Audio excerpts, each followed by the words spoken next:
Կա արդյոք մասնագիտական սխալ Վանաձորի քաղաքապետարանի երեխաների իրավունքներով զբաղվող հանձնաժողովի եզրակացության մեջ, հանձնաժողովը կցրվի կամ արդյոք դրա անդամներն ընտանիքում բռնության ենթարկվելու պնդումներին մատների արանքով են նայել։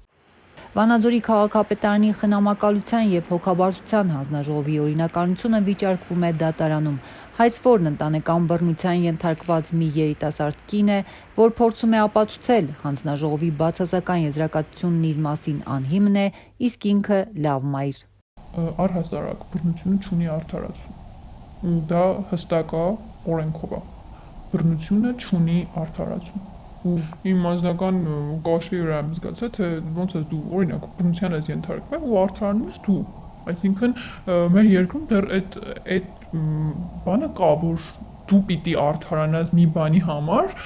որ պետք է հակառակը լինի։ Հանձնաժողովը եզրակացրել է 30-ամյա ամուսնալուծված մայրը չունի ծնողավարման հմտություններ ու 3-ամյա երեխան մոր մոտ անվտանգ ու ապահով չէ։ Կառույցը միաձայն որոշել է, որ մանկահասակ երեխան պետք է բնակվի հոր տանը, քանի որ այնտեղ երեխայակենտրոն միջավայր է եւ առկա են զարգացման բոլոր պայմանները։ Սոցիալական աշխատողները հայտնեցին, որ մայրը երեխայի նկատմամբ չունի կայուն վերաբերմունք, նա որպես պատասխանատու ծնող չի կարևորում երեխայի անվտանգությունը։ Հաշվի առնելով, որ երեխային մշտապես խնամել և խնամում է տատը, երեխայի հայրական ընտանիքում երեխայի ֆիզիկական, մտավոր և հոգեկան առողջ զարգացման համար առկա են բոլոր պայմանները, որ ընտանիքում երեխայի խնդիրների նկատմամբ ավելի զգայուն և երեխայակենտրոն են, երեխայի կյանքը և առողջությունը հայրական ընտանիքում վտանգված չեն։ Միաձայն քվեարկությամբ որոշվեց անչափահաս երեխայի բնակության վայրը սահմանել հոր մոտ։ Եթե ինձ հետ խոսեին մասնագետներ, հոգեբաններ, հոգեվերլուծաբաններ, ովքեր այդ փաստերով կներկայացնեին, որ ես ծնողավարում չգիտեմ, ես դեռ բավական հասուն չեմ մայր կոչվելու համար, ես կհասկանայի ու կասեի, լավ, այս մարդիկ կարող է մի բան ինձնից լավ գիտեն, բայց ինձ հետ ոչ մի քննարկում չեն արել, ինձ երբևիցե ոչ ոք չի լսել ու իրանք եզրակացություն են տալիս, որ երեխայի լավագույն շահը ինձ մոտ չէ։ Եվ այստեղ խոսքը վերաբերում է 3 տարեկան երեխային, ես նման դեպք երբևէ լսած չեմ, որ 3 տարեկան երեխայի կացությունը մոր մոտ չսահմանեն։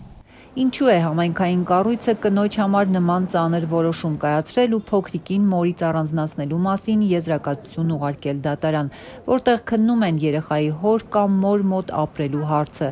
Խնամակալության հանձնաժողովի քարտուղար Լեռնուհի Գևորգյանը հրաժարվեց մեկնաբանություններից, նշելով միայն եզրակացությունը մասնագիտական է, դատարանն ազատ է այն հիմք ընդունել կամ անտեսել։ Կինը մինչդեռ պնդում է, որ հանձնաժողովն իր կյանքի կարևորագույն որոշումն աչքաչափով է կայացրել բնակարանային 5 րոպեանոց այցի և 10 րոպե տևած նիստի հիման վրա։ Իդեպ ասեմ, նիստը տևել է մոտ 7 րոպե, 7-ից 10 րոպե ընդամենը ու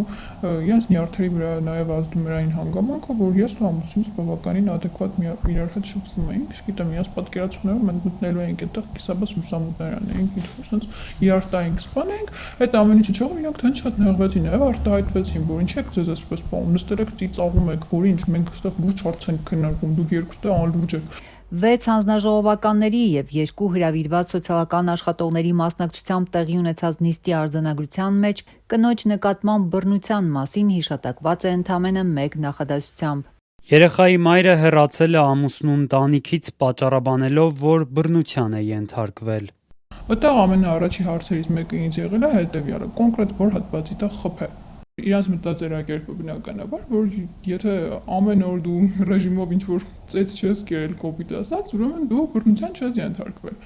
Կնոջ պնդմամբ հանձնաժողովը ոչ թե աջակցել է իրեն, այլ մեղադրել երեխային հոր մոտ թողնելու և բռնությունից հետո տնից մի քանի օրով հեռանալու համար։ Կեսրոջ խոսքերը մեջբերելով նշել են, թե երեխային տանը մենակ է թողել։ Այսինքն բռնության հետ կապված որևիցե մի նախադասություն, երբ իմ բերանից դուրս էր գալիս, իրանք միանգամից շրջանցում էին թեման ու ասում նրան, որ ամեն դեպքում ես իրավունք չունեի իմ երեխային թողնելու։ Ես իմ երեխուն չեմ թողել դրսում, ես իմ երեխուն չեմ թողել չոր վատ վիճակներում, ես իմ երեխային թողել եմ իր հոր ու տատիկի մոտ տանը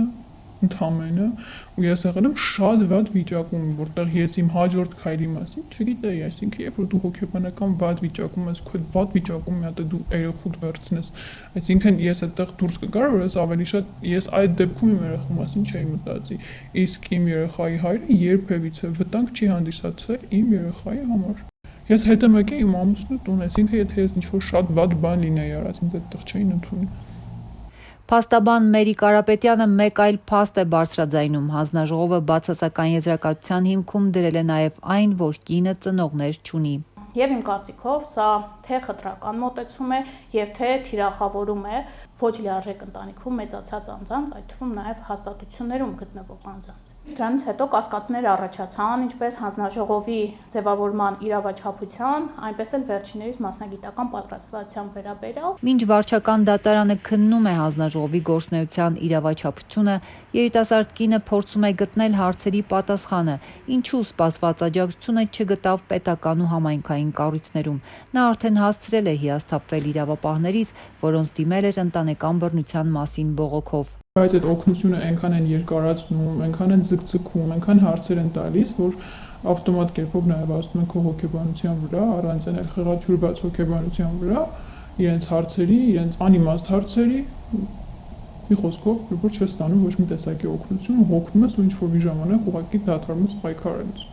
Փաստաբանը պնդում է, բողոքը վարույթ ընդունելուց հետո պետք է օրենքի ուժով կասեցվեր դատարանում հայտնված Վանաձորի խնամակալության հանձնաժողովի աշխատանքը մինչև դատավարության ավարտը։ Մինչդեռ հանձնաժողովն առարկել է ու շարունակում է որոշումներ կայացնել։ Այս պատմության մանրամասներն ու բռնության ենթարկված կնոջ բողոքները նաև խորհրդարան ու մարդու իրավունքների պաշտպանին են հասել։